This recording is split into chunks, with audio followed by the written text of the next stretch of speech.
In this video, I'm going to show you how to set up custom activity zones for your Blink cameras. Activity zones allow you to focus motion detection on the areas that matter most, reducing false alerts and helping extend battery life. This feature is available on all Blink cameras and lets you exclude areas that trigger unwanted notifications, like swaying trees or passing traffic. To get started, select the camera you want to customize. Tap More, then choose Device Settings. From there, select Motion Settings, then tap Motion Zones. On the Activity Zone screen, you'll see the most recent thumbnail with the grid overlay. Tap Update Photo to refresh the image so your settings are accurate. To deactivate a zone, tap any grid square you want to exclude.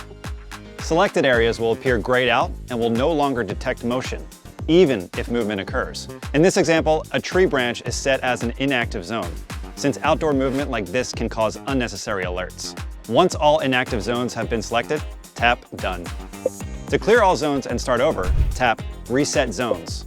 Along with activity zones, Blink cameras also offer privacy zones, which can block certain areas being recorded at all. The difference: activity zones reduce motion notifications, while privacy zones prevent recording in selected areas.